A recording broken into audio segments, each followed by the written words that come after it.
ਨਮਸਕਾਰ, ਸਤਿ ਸ਼੍ਰੀ ਅਕਾਲ ਜੀ। ਤੁਸੀਂ ਦੇਖ ਰਹੇ ਹੋ ਦੇਸ਼ ਤੋਂ ਵਿਦੇਸ਼ ਤੇ ਮੇਰੇ ਨਾਲ ਇਸ ਸ਼ੋਅ ਦੇ ਵਿੱਚ ਬੈਠੇ ਨੇ ਮਿਸਟਰ ਗੁਰਪ੍ਰੀਤ ਸਿੰਘ ਜੀ, ਜੋ ਕਿ ਵੀਜ਼ਾ ਐਕਸਪਰਟ ਨੇ ਲੈਂਡਮਾਰਕ ਇਮੀਗ੍ਰੇਸ਼ਨ ਤੋਂ। ਆਓ ਆਪਾਂ ਉਹਨਾਂ ਦਾ ਵੈਲਕਮ ਕਰਦੇ ਹਾਂ ਤੇ ਗੱਲਬਾਤ ਸ਼ੁਰੂ ਕਰਦੇ ਹਾਂ। ਸਰ, ਬਹੁਤ ਬਹੁਤ ਸਵਾਗਤ ਹੈ ਜੀ। Thank you very much Ricky ਜੀ, ਐਂਡ ਪ੍ਰੋਗਰਾਮ ਦੇਖ ਰਹੇ ਸਾਰੇ ਦਰਸ਼ਕਾਂ ਨੂੰ ਮੇਰੇ ਵੱਲੋਂ ਪਿਆਰ ਭਰਾ ਸਤਿ ਸ਼੍ਰੀ ਅਕਾਲ। ਗੁਰਪ੍ਰੀਤ ਜੀ, ਸ਼ੋਅ ਦੇ ਸ਼ੁਰੂ ਦੇ ਵਿੱਚ ਹੀ ਮੈਂ ਤੁਹਾਨੂੰ ਦੱਸ ਦੇਵਾਂ ਕਿ ਇਹ ਜਿਹੜਾ ਸ਼ੋਅ ਹੈ ਇਹ ਬੇਸਿਕਲੀ ਅੱਜ ਅਸੀਂ USA ਦੇ ਉੱਪਰ ਜਿਹੜਾ ਬੱਚਾ USA ਜਾਣਾ ਚਾਹੁੰਦਾ ਉਹਦੇ ਲਈ ਅਸੀਂ ਇਨਫੋਰਮੇਸ਼ਨ ਜਿਹੜੀ ਹੈ ਇਸ ਸ਼ੋਅ ਦੇ ਰਾਹੀਂ ਸ਼ੇਅਰ ਕਰਨੀ ਹੈ। ਤੇ ਸਭ ਤੋਂ ਪਹਿਲੇ ਮੈਨੂੰ ਇਹੀ ਦੱਸ ਦਿਓ, ਕਿਉਂਕਿ ਜਿਹੜੇ ਬੱਚੇ ਹੁਣ ਜੁੜਨ ਲੱਗੇ ਆ ਸ਼ੋਅ ਦੇ ਵਿੱਚ ਦੇਖਣਾ ਸ਼ੁਰੂ ਕੀਤਾ, ਉਹਨਾਂ ਨੂੰ ਦੱਸ ਦਈਏ ਕਿ USA ਦੇ ਲਈ ਇਹ ਮੇਨ ਸ਼ੋਅ ਰਹੇਗਾ ਔਰ USA ਦੇ ਵਿੱਚ ਕਿਹੜੇ ਇਨਟੇਕਸ ਅਵੇਲੇਬਲ ਨੇ ਆਉਣ ਵਾਲੇ ਟਾਈਮ ਦੇ ਵਿੱਚ। ਪਹਿਲਾਂ ਤਾਂ ਮੈਂ ਇਹ ਕਹਿਣਾ ਚਾਹੁੰਦਾ ਕਿ ਸਾਡੇ ਨਾਲ ਅੱਜ ਕਿਹੜੇ ਦਰਸ਼ਕ ਜੁੜੇ ਰਹਿਣ ਔਰ ਕਿਹੜੇ ਨਾ ਜੁੜਨ ਜੀ, ਕਿਉਂਕਿ ਮੈਂ ਚਾਹੁੰਦਾ ਹਾਂ ਕਿ ਸਿਰਫ ਸਾਡੇ ਨਾਲ ਉਹ ਦਰਸ਼ਕ ਜੁੜਨ ਜਿਨ੍ਹਾਂ ਦਾ ਕੋਈ ਫਾਇਦਾ, ਜਿਨ੍ਹਾਂ ਦਾ ਸੰਬੰਧ ਇਸ ਪ੍ਰੋਗਰਾਮ ਦੇ ਨਾਲ ਹੈਗਾ। ਕਿਉਂਕਿ ਮੈਂ ਸਿਰਫ TRP ਲਈ ਜਾਂ ਮੈਂ ਸਿਰਫ ਵੋਲੀਅਮ ਲਈ ਕੰਮ ਨਹੀਂ ਕਰਦੇ, ਅਸੀਂ ਇਨਫੋਰਮੇਸ਼ਨ ਪਹੁੰਚਾਉਣਾ ਚਾਹੁੰਦੇ ਉਸ ਬੰਦੇ ਕੋਲ ਜਿਹਨੂੰ ਇਹਦੀ ਲੋੜ ਹੈ। US ਤੁਸੀਂ ਜੇ ਜਾਣਾ ਚਾਹੁੰਦੇ ਹੋ ਤੁਹਾਡੇ ਲਈ yes this is a show is important. ਪਹਿਲੀ ਗੱਲ, ਜੇ ਤੁਸੀਂ US ਜਾਣਾ ਚਾਹੁੰਦੇ ਹੋ ਬਹੁਤ ਇੰਪੋਰਟੈਂਟ ਸ਼ੋ ਹੈ ਤੁਹਾਡੇ ਲਈ। ਦੂਸਰਾ, US ਜਾਣਾ ਚਾਹੁੰਦੇ ਹੋ ਔਰ ਜੇ ਤੁਹਾਡੇ ਕੋਲ ਐਜੂਕੇਸ਼ਨਲ ਗੈਪ ਹੋ ਚੁੱਕਿਆ 10-15 ਸਾਲ ਦਾ, ਤਾਂ ਵੀ ਤੁਹਾਨੂੰ ਅਜੇ TV ਸ਼ੋ ਛੱਡ ਕੇ ਜਾਣ ਦੀ ਲੋੜ ਨਹੀਂ ਹੈ, ਤੁਸੀਂ ਇਹ ਦੇਖ ਸਕਦੇ ਹੋ। ਤੁਸੀਂ IELTS ਕੀਤੀ ਹੈ ਜਾਂ ਨਹੀਂ ਕੀਤੀ ਹੈ ਤਾਂ ਵੀ ਤੁਸੀਂ ਇਸ ਸ਼ੋਅ ਦੇ ਨਾਲ ਬਣੇ ਰਹਿ ਸਕਦੇ ਹੋ। ਔਰ ਜੇ ਤੁਹਾਡੇ ਅਕੈਡਮਿਕ 50% ਤੋਂ ਉੱਪਰ ਹੈਗੇ ਨੇ ਤਾਂ ਤੁਸੀਂ ਸਾਡੇ ਨਾਲ ਇਸ ਸ਼ੋਅ ਦੇ ਵਿੱਚ ਬਣੇ ਰਹਿ ਸਕਦੇ ਹੋ। ਜੇ 50% ਤੋਂ ਘੱਟ ਨੇ ਤੁਸੀਂ ਇਹ ਸ਼ੋਅ ਛੱਡ ਸਕਦੇ ਹੋ। ਸੋ ਬੜੀ ਕਲੀਅਰ ਮੈਂ ਗੱਲ ਤੁਹਾਨੂੰ ਦੱਸ ਰਿਹਾ। ਸੋ ਇਹਦੇ ਉੱਤੇ ਹੀ ਸਾਰਾ ਟੌਪਿਕ ਹੈ, ਇਹਦੇ ਉੱਤੇ ਹੀ ਸਾਰਾ ਡਿਸਕਸ਼ਨ ਕਰਾਂਗੇ ਜੇ ਤੁਸੀਂ US ਜਾ ਕੇ ਆਪਣਾ ਭਵਿੱਖ ਬਣਾਉਣਾ ਚਾਹੁੰਦੇ ਹੋ। ਸੋ ਅੱਜ ਦਾ ਸ਼ੋਅ ਤੁਹਾਡੇ ਲਈ ਬਹੁਤ ਇੰਪੋਰਟੈਂਟ ਰਹੇਗਾ। ਗੁਰਪ੍ਰੀਤ ਜੀ, ਸਭ ਤੋਂ ਪਹਿਲਾਂ ਮੇਰਾ ਕੁਐਸਚਨ, ਕਿਉਂਕਿ ਇਹ ਮੇਰਾ ਨਹੀਂ, ਮੈਨੂੰ ਲੱਗਦਾ ਕਿ ਸਾਰੇ ਹੀ ਬੱਚਿਆਂ ਦਾ ਕੁਐਸਚਨ ਹੋਏਗਾ, ਉਹ ਬੱਚਿਆਂ ਦੇ ਪੇਰੈਂਟਸ ਦਾ ਵੀ ਖਾਸ ਕਰਕੇ ਕੁਐਸਚਨ ਹੋਏਗਾ, ਕਿਉਂਕਿ ਜਿਹੜਾ ਮੈਕਸਿਮਮ ਜਿਹੜਾ ਪ੍ਰਮੋਟ ਹੁੰਦਾ ਹੈ ਵਿਦਆਊਟ ਆਈਲੈਟਸ। ਮੈਂ ਪੁੱਛਣਾ ਚਾਹਾਂਗਾ ਕਿ ਵਿਦਆਊਟ ਆਈਲੈਟਸ ਦਾ ਕਾਲਾ ਸੱਚ ਕੀ ਹੈ USA ਬਾਰੇ? ਬੇਸਿਕਲੀ ਵਿਦਆਊਟ ਆਈਲੈਟਸ ਨੂੰ ਅਸੀਂ ਇਹ ਨਹੀਂ ਦੇਖ ਸਕਦੇ ਕਿ ਜਿਹੜਾ ਬੰਦਾ ਕਮਿਊਨੀਕੇਟ ਨਹੀਂ ਕਰ ਸਕਦਾ। ਕਈ ਵਾਰ ਕੀ ਹੁੰਦਾ ਵਾ ਕਿ ਵਿਦਆਊਟ ਆਈਲੈਟਸ ਦੇ ਨਾਮ ਦੇ ਉੱਤੇ ਇੱਦਾਂ ਦੇ ਸਟੂਡੈਂਟ ਨੂੰ ਵੀ ਇਹ ਵੀਜ਼ਾ ਲਈ ਯੈਸ ਕਰ ਦਿੱਤਾ ਜਾਂਦਾ ਵਾ ਮਾਰਕੀਟ ਦੇ ਵਿੱਚ, ਜਿਹਦਾ ਪੋਸੀਬਿਲਿਟੀਜ਼ ਬਹੁਤ ਹੀ ਜ਼ਿਆਦਾ ਘੱਟ ਹੁੰਦੀਆਂ ਨੇ। ਘੱਟ ਹੋਣ ਦਾ ਕਾਰਨ ਜਾਂ ਤਾਂ ਉਹਦੇ ਅਕੈਡਮਿਕ 50% ਤੋਂ ਵੀ ਥੱਲੇ ਨੇ, ਔਰ ਪਲੱਸ ਉਹ ਬੱਚਾ ਕਮਿਊਨੀਕੇਟ ਵੀ ਨਹੀਂ ਕਰ ਪਾ ਰਿਹਾ, ਆਪਣੇ ਬਾਰੇ ਦੱਸ ਨਹੀਂ ਸਕਦਾ, ਇੰਗਲਿਸ਼ ਦੇ ਵਿੱਚ ਡਿਸਕਸ਼ਨ ਨਹੀਂ ਕਰ ਸਕਦਾ। ਸੋ ਉਹ ਵੀ ਬੱਚੇ ਅੱਜ ਸ਼ੋਅ ਛੱਡ ਕੇ ਜਾ ਸਕਦੇ ਆ, ਨਾ ਦੇਖਣ ਜਿਹਨਾਂ ਨੂੰ ਲੱਗਦਾ ਕਿ ਉਹ ਕਮਿਊਨੀਕੇਟ ਨਹੀਂ ਕਰ ਸਕਦੇ ਇੰਗਲਿਸ਼ ਦੇ ਵਿੱਚ, ਕਿਉਂਕਿ ਇਹ ਬਹੁਤ ਜ਼ਰੂਰੀ ਪੜਾਅ ਵਾ। US ਦਾ ਵੀਜ਼ਾ ਕੋਈ ਵੀ ਹੋਵੇ, ਅੱਜ ਅਸੀਂ ਸਟੂਡੈਂਟ ਵੀਜ਼ਾ ਬਾਰੇ ਗੱਲ ਕਰ ਰਹੇ ਹਾਂ F1 ਕੈਟੇਗਰੀ, ਭਾਵੇਂ ਤੁਸੀਂ B1 B2 ਕੈਟੇਗਰੀ ਬਾਰੇ ਗੱਲ ਕਰੋ, ਚਾਹੇ ਤੁਸੀਂ F2 ਕੈਟੇਗਰੀ ਵਾਸਤੇ ਗੱਲ ਕਰੋ, ਚਾਹੇ ਤੁਸੀਂ M1 category, J1 category, K1 category, ਕੋਈ ਵੀ ਕੈਟੇਗਰੀ ਲੈ ਲਓ, USA ਦੀ ਇੰਟਰਵਿਊ ਮਸਟ ਹੈ। ਤਾਂ ਇਸ ਲਈ ਮੈਂ ਕਹਿੰਦਾ ਕਮਿਊਨੀਕੇਸ਼ਨ ਜਿਹੜਾ ਹੈ ਉਹ ਬਹੁਤ ਸਟਰੋਂਗ ਵਧੀਆ ਹੋਣਾ ਚਾਹੀਦਾ ਵਾ, ਤਾਂ ਹੀ ਤੁਸੀਂ ਅੱਗੇ ਵੱਧ ਸਕਦੇ ਹੋ। ਵਿਦਆਊਟ ਆਈਲੈਟ ਡਜ਼ਨਟ ਮੀਨ ਕਿ ਜਿਹੜਾ ਬੱਚਾ ਆਪਣੇ ਬਾਰੇ, ਆਪਣੇ ਪਿਛੋਕੜ ਬਾਰੇ, ਆਪਣੀ ਫੈਮਿਲੀ ਬਾਰੇ, ਆਪਣੇ ਫੈਮਿਲੀ ਬਿਜ਼ਨਸ ਬਾਰੇ, ਆਪਣੀ ਪ੍ਰੀਵੀਅਸ ਹਿਸਟਰੀ ਸਟੱਡੀ ਬਾਰੇ ਜਾਂ ਆਉਣ ਵਾਲੇ ਪੜ੍ਹਾਈ ਬਾਰੇ ਗੱਲ ਨਹੀਂ ਇੰਗਲਿਸ਼ ਵਿੱਚ ਕਰ ਸਕਦਾ, ਉਹਨੂੰ ਮੈਂ ਬਿਲਕੁਲ ਵੀ US ਤੋਂ ਅਪਲਾਈ ਕਰਨ ਲਈ ਦੂਰ ਰਹਿਣ ਦੀ ਗੱਲ ਆਖਾਂਗਾ। ਉਹਨਾਂ ਨੂੰ ਅਪਲਾਈ ਕਰਨ ਦੀ ਕੋਈ ਲੋੜ ਨਹੀਂ ਹੈ। ਬਟ ਹਾਂ, ਜਿਹੜੇ ਬੱਚੇ ਕਹਿੰਦੇ ਨੇ ਕਿ ਮੈਂ ਕੈਪੇਬਲ ਆ, ਮੈਂ ਹੈਂਡਲ ਕਰ ਸਕਦਾ, ਬਟ ਥੋੜ੍ਹੀ ਹੈਜ਼ੀਟੇਸ਼ਨ ਹੈ, ਉਹਨਾਂ ਨੂੰ ਲੈਂਡਮਾਰਕ ਇਮੀਗ੍ਰੇਸ਼ਨ ਜ਼ਰੂਰ ਪੋਲਿਸ਼ ਕਰੇਗੀ, ਉਹਨਾਂ ਨਾਲ ਗੱਲਬਾਤ ਕਰੇਗੀ, ਉਹਨਾਂ ਨੂੰ ਟ੍ਰੇਨ ਕਰੇਗੀ ਫॉर ਦਾ ਇੰਟਰਵਿਊ, ਔਰ ਉਹ ਡੈਫੀਨੇਟਲੀ ਇੰਟਰਵਿਊ ਕਰੈਕ ਕਰ ਸਕਦੇ ਨੇ। ਸਿਰਫ 1 ਜਾਂ 2 ਮਿੰਟ ਦੀ ਇੰਟਰਵਿਊ ਹੈ, ਜਿਹਦੇ ਲਈ ਕਮਿਊਨੀਕੇਸ਼ਨ ਬਹੁਤ ਹੀ ਜ਼ਿਆਦਾ ਇੰਪੋਰਟੈਂਟ ਹੈ। ਰਿੱਕੀ ਜੀ, ਇਹ ਸੱਚ ਹੈ ਵਿਦਆਊਟ ਆਈਲੈਟਸ ਔਰ ਆਈਲੈਟਸ ਦਾ। ਸਾਡੇ ਕੋਲ ਵਿਦਆਊਟ ਆਈਲੈਟਸ ਵੀ ਜੇ ਬੱਚਾ ਵਾ, ਸਾਨੂੰ ਕੈਟੇਗਰਾਈਜ਼ ਕਰਨਾ ਪਏਗਾ ਕਿਹੜਾ ਜਾ ਸਕਦਾ, ਕਿਹੜਾ ਨਹੀਂ ਜਾ ਸਕਦਾ। ਇਟ ਡਜ਼ਨਟ ਮੀਨ ਕਿ ਵਿਦਆਊਟ ਆਈਲੈਟਸ ਅਤੇ ਸਾਰੇ ਹੀ ਜਾ ਸਕਦੇ ਆ। ਜੇ ਤੁਸੀਂ ਇਹ ਸ਼ੋਅ ਜਿਹੜਾ ਦੇਖਣਾ ਸ਼ੁਰੂ ਕਰ ਚੁੱਕੇ ਹੋ ਤਾਂ ਤੁਹਾਨੂੰ ਲੱਗਿਆ ਹੋਣਾ ਪਤਾ ਕਿ ਬੇਸਿਕਲੀ ਜਿਹੜੀ ਇਹ ਗੱਲਬਾਤ ਆਪਾਂ USA ਦੀ ਕਰ ਰਹੇ ਹਾਂ, ਕਿਉਂਕਿ USA ਦੇ ਵਿੱਚ ਬਹੁਤ ਸਾਰੀ ਗਲਤਫਹਿਮੀਆਂ ਵੀ ਲੋਕਾਂ ਦੇ ਦਿਮਾਗ 'ਚ ਰਹਿੰਦੀਆਂ ਨੇ ਕਿ ਅਸੀਂ ਜਿਹੜਾ ਵਿਦਆਊਟ ਆਈਲੈਟਸ ਜਾ ਸਕਦੇ ਹਾਂ, ਲੇਕਿਨ ਇਹਦਾ ਮਤਲਬ ਇਹ ਨਹੀਂ ਕਿ ਤੁਹਾਨੂੰ ਜਿਹੜੀ ਹੈ ਇੰਗਲਿਸ਼ ਬਿਲਕੁਲ ਹੀ ਨਾ ਆਉਂਦੀ ਹੋਵੇ। ਅੱਛਾ ਰਿੱਕੀ ਜੀ, ਪਤਾ ਕੀ ਹੈ, USA ਨੂੰ ਲੋਕ ਨਾ ਪਹੁੰਚ ਦੇ ਰੂਪ 'ਚ ਬਹੁਤ ਦੇਖਦੇ ਆ ਕਿ ਮੈਂ ਪਹੁੰਚਣਾ ਇੱਕ ਵਾਰ ਐਂਟਰੀ ਕਰ ਜਾ। ਪਹੁੰਚ ਦਾ ਕੰਮ ਨਹੀਂ ਹੈ। We are dealing in a student visa, ਔਰ ਤੁਹਾਨੂੰ ਜੈਨੂਅਨਲੀ ਸਟੂਡੈਂਟ ਵੀਜ਼ਾ ਮਿਲੂਗਾ, ਤੁਹਾਨੂੰ ਜੈਨੂਅਨਲੀ ਪੜ੍ਹਨਾ ਪਏਗਾ। ਇਲੀਗਲ ਹੋਣ ਨਾਲ ਜਾਂ ਅਸੀਂ ਪਹੁੰਚ ਦੇ ਤੌਰ ਦੇ ਉੱਤੇ ਉਹਦੇ ਬਾਰੇ ਕੋਈ ਵੀ ਡਿਸਕਸ਼ਨ ਨਹੀਂ ਕਰ ਸਕਦੇ। ਉਸ ਚੀਜ਼ ਨੂੰ ਲੈਂਡਮਾਰਕ ਇਮੀਗ੍ਰੇਸ਼ਨ ਸਿਰੇ ਤੋਂ ਖਾਰਜ ਕਰਦਾ ਵਾ। ਅੱਛਾ, ਇੱਥੇ ਮੈਂ ਇਹ ਗੱਲ ਪੁੱਛਣਾ ਚਾਹਾਂਗਾ ਤੁਹਾਨੂੰ ਗੁਰਪ੍ਰੀਤ ਜੀ, ਕਿਉਂਕਿ ਬੇਸਿਕਲੀ ਹੁੰਦਾ ਕੀ ਹੈ, ਜਦੋਂ ਗੈਪ ਬੱਚੇ ਦਾ ਵੱਧ ਜਾਂਦਾ, ਐਜੂਕੇਸ਼ਨਲ ਜਿਹੜਾ ਗੈਪ ਹੋ ਜਾਂਦਾ ਤਾਂ ਉਹ ਕਨਫਿਊਜ਼ ਹੋ ਜਾਂਦਾ ਕਿ ਹੁਣ ਮੈਂ ਅਪਲਾਈ ਕਰਾਂ ਕਿ ਨਾ ਕਰਾਂ, ਕਿਉਂਕਿ USA ਤੁਹਾਨੂੰ ਪਤਾ ਹੀ ਹੈ ਬੇਸਿਕਲੀ ਜੇ ਆਪਾਂ ਗੱਲ ਕਰੀਏ ਵਿਦਆਊਟ ਆਈਲੈਟਸ ਦੀ ਸਟਿਕਨੈਸ ਵੀ ਜ਼ਿਆਦਾ ਹੈ। ਆਪਾਂ ਮਤਲਬ ਇੰਟਰਵਿਊ ਤਾਂ ਦੇਣਾ ਹੀ ਪੈਂਦਾ, ਇੰਟਰਵਿਊ ਤਾਂ ਆਉਣਾ ਹੀ ਆਉਣਾ ਹੈ। ਤਾਂ ਗੈਪ ਦੇ ਚੱਕਰ 'ਚ ਬੱਚਾ ਕਨਫਿਊਜ਼ ਹੁੰਦਾ ਔਰ ਕਿਤੇ ਨਾ ਕਿਤੇ ਉਹਦੇ ਦਿਮਾਗ 'ਚ ਇਹ ਗੱਲ ਰਹਿ ਜਾਂਦੀ ਹੈ ਕਿ ਯਾਰ ਰਹਿਣ ਹੀ ਦਿੰਦੇ ਆ, ਤੇ ਕਿੰਨਾ ਕਿ ਜਿਹੜਾ ਗੈਪ ਹੈ ਉਹ ਮਤਲਬ USA ਚੱਲ ਸਕਦਾ, ਮਤਲਬ ਅਪਲਾਈ ਕਰ ਸਕਦਾ ਬੱਚਾ। ਬੇਸਿਕਲੀ ਰਿੱਕੀ ਜੀ ਤੇ 20 ਸਾਲ ਦਾ ਗੈਪ ਵੀ ਹੋ ਚੁੱਕਿਆ ਵਾ, ਤਾਂ ਵੀ ਸਟੂਡੈਂਟ ਅਪਲਾਈ ਕਰ ਸਕਦਾ ਵਾ ਯੂਐਸਏ ਦੇ ਸਟੱਡੀ ਵੀਜ਼ਾ ਲਈ। ਇਨ ਸ਼ਾਰਟ ਕਹਾਂ ਤੇ ਤੁਸੀਂ ਤੇ ਮੈਂ ਵੀ ਕਰ ਸਕਦੇ ਹਾਂ ਜੀ। ਸੋ ਦੂਜੀ ਗੱਲ ਆਈ ਕਿਉਂਕਿ ਵਿਦਆਊਟ ਆਇਲਟਸ ਹੈ ਔਰ ਗੈਪ ਅਸੈਪਟੇਬਲ ਹੈ। ਦੇਖੋ ਪਰ ਇਹ ਸਭ ਤੋਂ ਵੱਡੀ ਗੱਲ ਇਹ ਵੀ ਹੈਗੀ ਹੈ ਮੇਰੀ ਨਜ਼ਰ ਦੇ ਵਿੱਚ, ਇੱਕ ਰੈਗੂਲਰ ਪੜ੍ਹ ਰਿਹਾ ਸਟੂਡੈਂਟ ਔਰ ਇੱਕ ਸਟੂਡੈਂਟ ਜਿਹਦੇ ਕੋਲ 4-5 ਸਾਲ ਦਾ ਐਕਸਪੀਰੀਅੰਸ ਹੈ, ਉਹਨਾਂ ਦੋਨਾਂ ਦੇ ਵਿੱਚੋਂ ਜਿਹੜਾ ਐਕਸਪੀਰੀਅੰਸ ਵਾਲਾ ਬੰਦਾ ਹੈ ਉਹ ਇੰਟਰਵਿਊ ਬਹੁਤ ਜ਼ਿਆਦਾ ਬਿਹਤਰ ਤਰੀਕੇ ਨਾਲ ਹੈਂਡਲ ਕਰ ਸਕਦਾ ਹੈ ਜੀ, ਕਿਉਂਕਿ ਉਹ ਦੁਨੀਆਦਾਰੀ ਸਿੱਖ ਜਾਂਦਾ ਹੈ, ਕਿਸੇ ਕੰਮਕਾਰ ਦੇ ਵਿੱਚ ਲੱਗਦਾ ਹੈ, ਉੱਤੇ ਰੋਜ਼ਮਰਾ ਜ਼ਿੰਦਗੀ 'ਚ ਬੰਦਿਆਂ ਨੂੰ ਮਿਲਦਾ, ਲੋਕਾਂ ਨੂੰ ਮਿਲਦਾ, ਉਹਨਾਂ ਦੀ ਨੇਚਰ ਨੂੰ ਦੇਖਦਾ, ਉਹਨਾਂ ਨਾਲ ਗੱਲਬਾਤ ਕਰਦਾ, ਉਹਦਾ ਹੌਸਲਾ ਖੁੱਲ੍ਹਦਾ। ਇਨ ਸ਼ਾਰਟ ਕਹਾਂ ਤੇ ਜਦੋਂ ਬੰਦੇ ਦਾ ਐਕਸਪੀਰੀਅੰਸ ਹੁੰਦਾ ਜਾਂਦਾ, ਕਹਿੰਦੇ ਨਾ ਜਿਹੜੀਆਂ ਚੀਜ਼ਾਂ ਕਿਤਾਬਾਂ ਕਾਗਜ਼ਾਂ ਰਾਹੀਂ ਨਹੀਂ ਮਿਲਦੀਆਂ ਉਹ ਐਕਸਪੀਰੀਅੰਸ ਰਾਹੀਂ ਮਿਲ ਜਾਂਦੀਆਂ। ਸੋ ਕਿਤੇ ਨਾ ਕਿਤੇ ਉਹ ਚੀਜ਼ ਹੈਗੀ ਆ। ਆਪਾਂ ਪੰਜਾਬੀ ਦੀ ਕਹਾਵਤ ਬਹੁਤ ਦੇਖਦੇ ਕਈ ਜਗ੍ਹਾ ਤੇ ਕਿ ਅਕਲ ਬਦਾਮ ਖਾਣ ਨਾਲ ਧੱਕੇ ਖਾਣ ਨਾਲ ਆਉਂਦੀ ਹੈ। ਸੋ ਕਿਤੇ ਨਾ ਕਿਤੇ ਜਦੋਂ ਬੰਦਾ ਨਿਕਲਦਾ ਘਰੋਂ ਜੌਬ ਤੇ ਜਾਂਦਾ ਹੈ, ਬਹੁਤ ਸਾਰੇ ਲੋਕਾਂ ਨੂੰ ਮਿਲਦਾ, ਉਹਦੀ ਗਰੂਮਿੰਗ ਹੁੰਦੀ ਹੈ, ਉਹਨੂੰ ਹੋਰ ਬਲ ਆ ਜਾਂਦਾ ਵਾ ਗੱਲ ਕਰਨ ਦਾ, ਉਹ ਅੱਗੇ ਵੱਧਦਾ ਵਾ। ਸੋ ਉਹ ਬੰਦਾ ਬਹੁਤ ਵਧੀਆ ਇੰਟਰਵਿਊ ਹੈਂਡਲ ਕਰ ਸਕਦਾ ਵਾ। 20 ਸਾਲ ਤੱਕ ਦਾ ਵੀ ਤੁਹਾਡਾ ਜੇ ਐਜੂਕੇਸ਼ਨਲ ਗੈਪ ਔਰ ਤੁਹਾਡੇ ਕੋਲ ਹੈਗਾ ਵਾ ਐਕਸਪੀਰੀਅੰਸ, ਤੇ ਤੁਸੀਂ ਯੂਐਸ ਦੇ ਵਿੱਚ ਆਪਣਾ ਅਗਲਾ ਪੜਾਅ ਸ਼ੁਰੂ ਕਰ ਸਕਦੇ ਹੋ। ਜੀ ਬਿਲਕੁਲ, ਤੁਹਾਨੂੰ ਦੱਸਿਆ ਕਿ ਗੁਰਪ੍ਰੀਤ ਜੀ ਨੇ ਕਿ ਜਿਹੜਾ ਗੈਪ ਹੈ ਉਹ ਮਾਇਨੇ ਨਹੀਂ ਰੱਖਦਾ, ਲੇਕਿਨ ਹਾਂ ਤੂੰ ਯਾਦ ਰੱਖਣਾ ਤੁਸੀਂ, ਕਿਉਂਕਿ ਜਿਹੜਾ ਇਹ ਨਹੀਂ ਹੈ ਮਤਲਬ ਕਿ ਤੁਹਾਨੂੰ ਐਜੂਕੇਸ਼ਨ ਦੇ ਵਿੱਚ ਅਗਰ ਆਈਲੈਟਸ ਵੀ ਨਹੀਂ ਹੈ ਤਾਂ ਤੁਹਾਡੇ ਜਿਹੜੇ ਅਕੈਡਮਿਕ ਜਿਹੜੇ ਆ ਉਹ ਇੰਨੇ ਵੀ ਸਟਰੋਂਗ ਨਾ ਹੋਣ ਕਿ ਹਾਂ ਤੁਸੀਂ ਅਪਲਾਈ ਕਰ ਸਕਦੇ। ਦੇਖੋ ਕਿਤੇ ਨਾ ਕਿਤੇ ਜੈਨੂਇਨਟੀ ਜਿਹੜੀ ਹੈ ਬਹੁਤ ਮਾਇਨੇ ਰੱਖਦੀ ਹੈ। ਲੈਂਡਮਾਰਕ ਇਮੀਗ੍ਰੇਸ਼ਨ ਜਿਵੇਂ ਤੁਹਾਨੂੰ ਪਤਾ ਹੀ ਹੈ ਕਿ ਜੈਨੂਇਨ ਜਿਹੜਾ ਬੱਚਾ ਹੋਏਗਾ ਉਹਦੇ ਪ੍ਰੋਫਾਈਲ ਨੂੰ ਬਿਲਕੁਲ SOP ਸਹੀ ਤਰੀਕੇ ਨਾਲ ਜਿਹੜਾ ਹੈ ਰੈਡੀ ਕਰਕੇ ਸਬਮਿਟ ਕਰਦੀ ਹੈ। ਲੇਕਿਨ ਸਰ ਇੱਥੇ ਮੈਂ ਪੁੱਛਣਾ ਚਾਹਾਂਗਾ ਕਿ ਜਿਹੜੇ ਬੱਚੇ ਆਲਰੇਡੀ ਕੈਨੇਡਾ ਤੋਂ ਰਿਫਿਊਜ਼ ਹੁੰਦੇ ਨੇ ਉਹ USA ਅਪਲਾਈ ਕਰ ਸਕਦੇ? ਬਿਲਕੁਲ ਕਰ ਸਕਦੇ। ਕਿਸੇ ਵੀ ਕੰਟਰੀ ਤੋਂ ਰਿਫਿਊਜ਼ ਹੋ ਤੁਸੀਂ, ਮਤਲਬ ਕਿਸੇ ਕੰਟਰੀ ਨੇ ਤੁਹਾਨੂੰ ਐਕਸੈਪਟੈਂਸ ਨਹੀਂ ਦਿੱਤੀ ਹੈਗੀ, ਰਿਜੈਕਟ ਕਰਤਾ, ਬੈਨ ਦੀ ਗੱਲ ਨਹੀਂ ਕਰ ਰਹੇ, ਜੇ ਬੈਨ ਆ ਫਿਰ ਨਹੀਂ। ਜੇ ਤੁਸੀਂ ਰਿਜੈਕਟ ਹੋ ਗਏ ਹੋ, ਤੁਹਾਡੀ ਜੈਨੂਅਨ ਪ੍ਰੋਫਾਈਲ ਸੀ ਪਰ ਤੁਹਾਨੂੰ ਵੀਜ਼ਾ ਕਿਸੇ ਵੀ ਕਾਰਨਵਸ਼ ਨਹੀਂ ਦਿੱਤਾ, ਚਾਹੇ ਉਹ UK ਹੋਏ, ਚਾਹੇ ਉਹ ਕੈਨੇਡਾ ਹੋਏ, ਚਾਹੇ ਉਹ ਆਸਟ੍ਰੇਲੀਆ ਹੋਏ, ਚਾਹੇ ਉਹ ਨਿਊਜ਼ੀਲੈਂਡ ਹੋਵੇ, ਕੋਈ ਵੀ ਹੋਵੇ। ਸੋ ਉਹਦੇ ਵਿੱਚ ਇੱਕੋ ਚੀਜ਼ ਆਪਾਂ ਦੇਖੀਏ ਨਾ, US ਦੀ ਐਕਸੈਪਟੇਬਿਲਿਟੀ ਬਹੁਤ ਵੱਡੇ ਲੈਵਲ ਦੇ ਉੱਤੇ, ਭਾਵੇਂ ਕੈਨੇਡਾ ਔਰ US ਨੇਬਰ ਕੰਟਰੀਜ਼ ਹੈਗੇ ਨੇ, ਬਟ ਡਜ਼ਨਟ ਮੀਨ ਕਿ ਜੇ ਤੁਸੀਂ ਕੈਨੇਡਾ ਰਿਫਿਊਜ਼ ਹੋ ਚੁੱਕੇ ਤਾਂ ਤੁਸੀਂ US ਨਹੀਂ ਅਪਲਾਈ ਕਰ ਸਕਦੇ। ਮੇਰੇ ਇਸ ਤਰ੍ਹਾਂ ਦੇ ਬਹੁਤ ਸਾਰੇ ਸਟੂਡੈਂਟ ਨੇ ਜਿਹੜੇ ਕੈਨੇਡਾ ਦੇ ਵਿੱਚ ਕਿਤੇ ਨਾ ਕਿਤੇ ਨਾਕਾਮਯਾਬੀ ਹਾਸਲ ਹੋਈ ਸੀ ਵੀਜ਼ੇ ਦੇ ਵਿੱਚ, ਪਰ USA ਦੇ ਵਿੱਚ ਬੈਠ ਕੇ ਆਪਣਾ ਅੱਜ ਕਾਮਯਾਬ ਭਵਿੱਖ ਨੂੰ ਮਾਣ ਰਹੇ ਨੇ, ਜਿਹੜਾ ਉਹ ਸੋਚ ਕੇ ਇੱਥੋਂ ਗਏ ਸੀ ਅੱਜ ਉਹ ਪੂਰਾ ਹੋ ਚੁੱਕਿਆ। ਸੋ ਤੁਸੀਂ ਵੀ ਅਪਲਾਈ ਕਰ ਸਕਦੇ ਹੋ, ਡਰਨ ਦੀ ਲੋੜ ਨਹੀਂ ਹੈ। ਜੇ ਰਿਫਿਊਜ਼ਲ ਆ ਚੁੱਕੀ ਕੰਟਰੀ, ਕਿਸੇ ਹੋਰ ਕੰਟਰੀ ਦੀ ਰਿਫਿਊਜ਼ਲ ਨੂੰ ਦੇਖ ਕੇ US ਰਿਫਿਊਜ਼ਲ ਨਹੀਂ ਦਿੰਦਾ, ਤੁਹਾਨੂੰ ਇਸੇ ਲਈ ਇੰਟਰਵਿਊ ਦਾ ਮੌਕਾ ਦਿੱਤਾ ਜਾਂਦਾ ਕਿ ਤੁਸੀਂ ਆਪਣੇ ਆਪ ਨੂੰ ਸਾਬਤ ਕਰੋ, ਆਪਣੇ ਬਾਰੇ ਦੱਸੋ ਕਿ ਤੁਸੀਂ ਜੈਨੂਅਨ ਹੈਗੇ ਹੋ ਔਰ US ਤੁਹਾਨੂੰ ਵੀਜ਼ਾ ਦੇਣ ਲਈ ਤਿਆਰ ਬੈਠਾ ਹੈ। ਜੀ ਗੁਰਪ੍ਰੀਤ ਜੀ, ਨਾਲ ਹੀ ਇੱਥੇ ਇੱਕ ਗੱਲ ਹੋਰ ਐਡ ਕਰਨਾ ਚਾਹਾਂਗਾ ਤੁਹਾਡੇ ਤੋਂ, ਬੇਸਿਕਲੀ ਇਨਫੋਰਮੇਸ਼ਨ ਲੈਣਾ ਚਾਹਾਂਗਾ ਕਿਉਂਕਿ ਇਹ ਇਨਫੋਰਮੇਸ਼ਨ ਜਿਹੜੀ ਹੈ ਬੱਚੇ ਜਿਹੜੇ ਜਾਣਾ ਚਾਹੁੰਦੇ ਨੇ USA ਉਹਨਾਂ ਲਈ ਬਹੁਤ ਜ਼ਰੂਰੀ ਹੈ। ਕਈ ਵਾਰੀ ਆਪਾਂ ਦੇਖਦੇ ਕਿ ਮੈਕਸਿਮਮ ਜਿਹੜੀ ਕੰਪਨੀਜ਼ ਨੇ ਉਹ ਅੱਜ ਦੀ ਡੇਟ 'ਚ ਅਗਰ ਸਿਨੈਰੀਓ ਦੇਖਿਆ ਜਾਏ ਤਾਂ ਕੈਨੇਡਾ ਦਾ ਹੀ ਮੈਕਸਿਮਮ ਚੱਲ ਰਿਹਾ ਕਿ ਬੱਚਾ ਕੈਨੇਡਾ ਜਾ ਰਿਹਾ, ਨਿਊਜ਼ੀਲੈਂਡ ਜਾ ਰਿਹਾ, ਆਸਟ੍ਰੇਲੀਆ ਜਾ ਰਿਹਾ, ਜਾਂ ਫਿਰ UK ਸੈਨਿਗਨ ਕੰਟਰੀਜ਼ ਜਿਹੜਾ ਮੂਵ ਹੋ ਰਿਹਾ ਬੱਚਾ। ਲੇਕਿਨ USA ਵੱਲ ਜਿਹੜਾ ਜਿਹਾ ਬਹੁਤ ਸਾਰੇ ਇਹੋ ਜਿਹੇ ਕੰਸਲਟੈਂਟ ਨੇ ਜਿਹੜਾ ਘੱਟ ਧਿਆਨ ਦਿੰਦੇ ਨੇ, ਬੇਸਿਕਲੀ ਘੱਟ ਧਿਆਨ ਹੁੰਦਾ ਕਿਉਂਕਿ USA ਦਾ ਮੈਨੂੰ ਲੱਗਦਾ ਕਿ ਵਿਦਆਊਟ ਆਈਲੈਟਸ ਦਾ ਜਿਹੜਾ ਫੰਡਾ ਹੈ, ਜਿਹੜਾ ਆਪਾਂ ਕਹਿ ਸਕਦੇ ਹਾਂ ਕਿ ਜਿਹੜਾ ਤਰੀਕਾ ਹੈ ਉਹ ਕਿਸੇ ਨੂੰ ਸਮਝ ਆਉਂਦਾ ਹੋਣਾ ਬੇਸਿਕ। ਤੇ ਲੈਂਡਮਾਰਕ ਇਮੀਗ੍ਰੇਸ਼ਨ USA ਨੂੰ ਪ੍ਰਮੋਟ ਕਰ ਰਿਹਾ, ਮਤਲਬ ਕਿ ਇਹਦੇ 'ਚ ਵੀ ਐਕਸਪਰਟਾਈਜ਼ ਹੈ ਲੈਂਡਮਾਰਕ ਦੀ। ਬਿਲਕੁਲ ਉਹੀ ਕਹਿਣਾ ਚਾਹੂੰਗਾ ਕਿ ਜਦੋਂ ਅਸੀਂ ਦੇਖਦੇ ਹਾਂ ਲੈਂਡਮਾਰਕ ਇਮੀਗ੍ਰੇਸ਼ਨ ਦੀ ਐਕਸਪਰਟਾਈਜ਼ ਹਰ ਫੀਲਡ ਦੇ ਵਿੱਚ ਹੈਗੀ ਹੈ। ਮਤਲਬ ਸਟੂਡੈਂਟ ਵੀਜ਼ਾ ਅੱਜ ਅਗਰ ਆਸਟ੍ਰੇਲੀਆ ਬਣਦਾ, ਇਟ ਡਜ਼ਨਟ ਮੀਨ ਕਿ ਲੈਂਡਮਾਰਕ ਇਮੀਗ੍ਰੇਸ਼ਨ ਆਸਟ੍ਰੇਲੀਆ ਨਹੀਂ ਕਰਦਾ। ਸਾਡੇ ਕੋਲ ਬਹੁਤ ਵਧੀਆ ਟਾਈਪਸ ਹੈਗੇ ਨੇ, ਅੱਛੀਆਂ ਯੂਨੀਵਰਸਿਟੀਆਂ ਨੇ, ਸਵਿਨਬਰਨ ਯੂਨੀਵਰਸਿਟੀ ਵਰਗੀ ਯੂਨੀਵਰਸਿਟੀਆਂ ਟੌਪ ਰੈਂਕਡ ਜਿਹਨੂੰ ਕਹਿੰਦੇ ਆਪਾਂ ਹੈਗੀਆਂ ਨੇ ਲੈਂਡਮਾਰਕ ਦੇ ਪੈਨਲ ਦੇ ਉੱਤੇ। ਜਿਸ ਤਰ੍ਹਾਂ ਹੀ ਆਸਟ੍ਰੇਲੀਆ ਓਪਨ ਆਪਾਂ ਕਰਾਂਗੇ, ਉਸੇ ਤਰ੍ਹਾਂ ਅਗਰ US ਦੀ ਗੱਲ ਕਰਾਂ ਤਾਂ ਆਥੋਰਾਈਜੇਸ਼ਨ ਵੀ ਹੋਣੀ ਚਾਹੀਦੀ ਹੈ, ਕਾਲਜਾਂ ਦਾ ਯੂਨੀਵਰਸਿਟੀਜ਼ ਦਾ ਟਾਈਪ ਵੀ ਹੋਣਾ ਚਾਹੀਦਾ। ਨਾਰਮਲੀ ਕੀ ਹੈ, ਜਦੋਂ ਕੋਈ ਵੀ ਕੰਸਲਟੈਂਟ ਜਾਂ ਏਜੰਟ ਕਾਲਜ ਨੇ ਯੂਨੀਵਰਸਿਟੀ ਨੂੰ ਮੇਲ ਕਰਦਾ ਹੈ USA ਨੂੰ ਕਿ ਅਸੀਂ ਤੁਹਾਨੂੰ ਬੱਚੇ ਭੇਜਣਾ ਚਾਹੁੰਦੇ ਹਾਂ, ਅਸੀਂ ਤੁਹਾਡੇ ਨਾਲ ਕੰਮ ਕਰਨਾ ਚਾਹੁੰਦੇ ਹਾਂ, ਸਾਨੂੰ ਐਗਰੀਮੈਂਟ ਚਾਹੀਦਾ ਹੈ, ਤੇ ਉਹ ਇੱਕੋ ਹੀ ਗੱਲ ਆਖਦੇ ਆ ਕਿ ਤੁਸੀਂ AIRC ਮੈਂਬਰ ਹੈਗੇ ਹੋ। ਜੇ ਤੁਸੀਂ AIRC ਮੈਂਬਰ ਹੈਗੇ ਹੋ ਤਾਂ ਅਸੀਂ ਤੁਹਾਡੇ ਨਾਲ ਕੰਮ ਕਰਨ ਲਈ ਤਿਆਰ ਹੈਗੇ ਹਾਂ।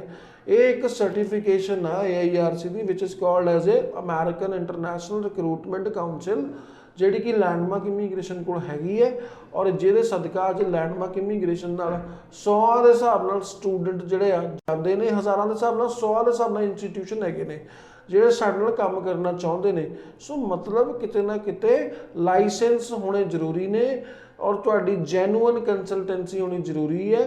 ਤੁਹਾਡੇ ਕੋਲ ਚੰਗਾ ਐਕਸਪੀਰੀਅੰਸ ਹੋਣਾ ਚਾਹੀਦਾ, ਤੁਹਾਨੂੰ USA ਦਾ ਹਰ ਸਿਸਟਮ ਪਤਾ ਹੋਣਾ ਚਾਹੀਦਾ, because US education system is little different. Canada ਵਰਗਾ ਵੀ ਨਹੀਂ ਹੈਗਾ ਜੀ, ਡਿਫਰੈਂਟ ਹੈ। ਸੋ ਕਿਤੇ ਨਾ ਕਿਤੇ ਇਹ ਸਾਰੀਆਂ ਚੀਜ਼ਾਂ ਐਕਸਪੀਰੀਅੰਸ ਸ਼ੋ ਕਰਦਾ ਹੈ ਕਿ ਐਕਸਪਰਟਾਈਜ਼ ਦੇਖੋ ਐਕਸਪੀਰੀਅੰਸ ਨਾਲ ਹੀ ਆਉਂਦੀ ਹੈ। ਲੈਂਡਮਾਰਕ ਇਮੀਗ੍ਰੇਸ਼ਨ ਦੇ ਹਜ਼ਾਰਾਂ ਬੱਚੇ US 'ਚ ਵੀ ਪਹੁੰਚੇ ਨੇ ਔਰ ਜਿਹੜੇ ਅੱਜ ਵੀ ਮੇਰੇ ਨਾਲ ਟੱਚ ਵਿੱਚ ਨੇ, ਪੂਰੀ ਟੀਮ ਨਾਲ ਸਾਡੇ ਨਾਲ ਟੱਚ ਨੇ, ਚੰਗਾ ਕਰ ਰਹੇ ਨੇ। ਬੈਚਲਰਸ ਕੰਪਲੀਟ ਕੀਤੀ, ਸਕਾਲਰਸ਼ਿਪਸ ਲਈਆਂ ਉਹਨਾਂ ਨੇ, ਅੱਜ ਕਿਸੇ ਦਾ ਪੀਜ਼ਾ ਸਟੋਰ ਹੈ, ਕਿਸੇ ਦਾ ਪੰਪ ਹੈ, ਕਿਸੇ ਦਾ ਕੁਛ ਹੈ। ਮਤਲਬ ਬੱਚੇ ਕਾਫੀ ਸੈਟਲਡ ਨੇ ਜੇਕਰ ਮੈਂ ਇਨ ਸ਼ਾਰਟ ਦੀ ਗੱਲ ਕਰਾਂ। ਤੇ ਤੁਹਾਨੂੰ ਕੰਸਲਟੈਂਟ ਉਹੀ ਗਾਈਡ ਕਰ ਸਕਦਾ ਜਿਹਦੇ ਕੋਲ ਦੇਖੋ ਡਾਇਰੈਕਟ ਟਾਈਪਸ ਹੋਣ, ਹੋਰ ਕੋਈ ਤੁਹਾਨੂੰ ਗਾਈਡ ਕਰੇਗਾ ਤੁਸੀਂ ਵੀ ਮੁਸ਼ਕਿਲ ਦੇ ਵਿੱਚ ਆ ਸਕਦੇ ਹੋ। ਜੀ ਬਿਲਕੁਲ। ਅੱਛਾ, ਇੱਥੇ ਗੱਲ ਹੋਰ, ਮੈਂ ਹੁਣੇ ਤੁਸੀਂ ਗੱਲ ਕਰ ਰਹੇ ਸੀਗੇ ਕਿ ਜਿਹਦੇ ਅੱਛੇ ਟਾਈਪਸ ਹੋਣਗੇ ਉਹੀ ਮਤਲਬ ਉਹਨੂੰ ਪ੍ਰੋਫਾਈਲ ਬੱਚੇ ਨੂੰ ਆਪਣੀ ਹੈਂਡਓਵਰ ਕਰਨੀ ਚਾਹੀਦੀ ਹੈ।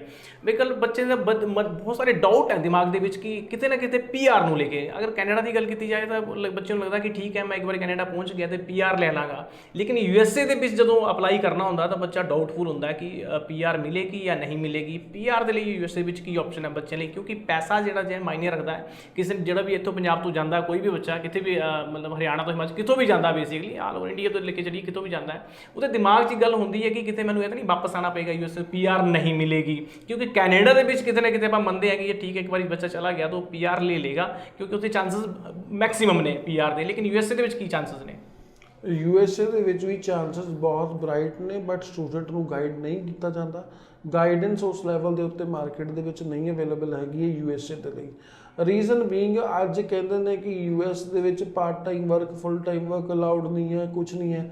ਬਟ ਮੈਂ ਦੱਸ ਦੇਣਾ ਚਾਹੁੰਦਾ ਵਾਂ ਕਿ CPT ਔਰ OPT ਅਵੇਲੇਬਲ ਹੈ।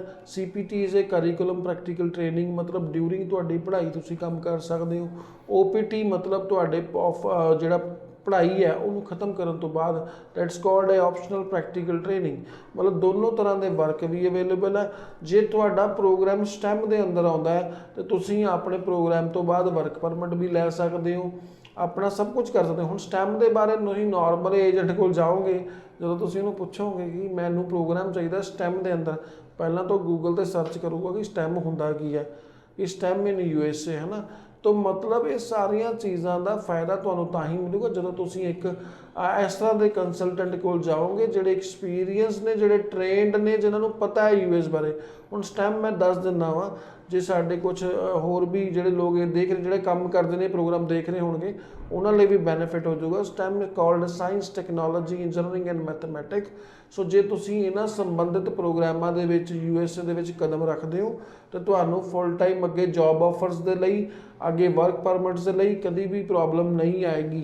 सो बहुत सारे प्रोग्राम ने, हज़ारां दी तादाद विच प्रोग्राम ने STEM दे अंदर, तुसीं किसी भी तरह जा सकते हो। और यूनिवर्सिटियां दी कॉस्टिंग भी घट हैगी आ, अगे आपां कॉस्ट दे बारे भी गल करांगे, फीसां बारे भी गल करांगे। बट ध्यान रखना तुहानूं CPT OPT एलिजिबिलिटी होवे, प्लस तुहाडा जिहड़ा प्रोग्राम है वो STEM दे अंदर होना चाहिए।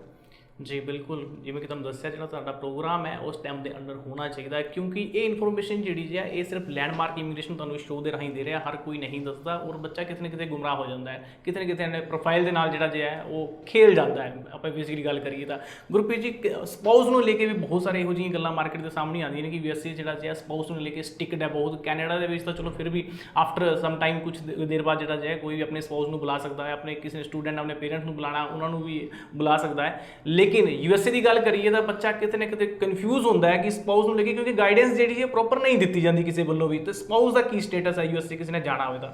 जिवें मैं शुरू दे विच जदों मैं कैटेगरीज बोल रहा सी, तो मैं तुसीं देखना याद है तुहानूं जे, तो मैं F2 कैटेगरी भी बोली सी।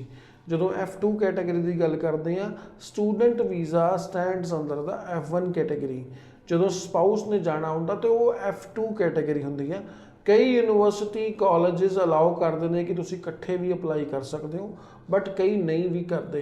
सो इस चीज़ के ध्यान, हुण जिवें आस्ट्रेलिया है, दोनों धिर ग्रैजुएट होने चाहिए तां तुसीं डिपेंडेंट केस ला सकते हो, राइट।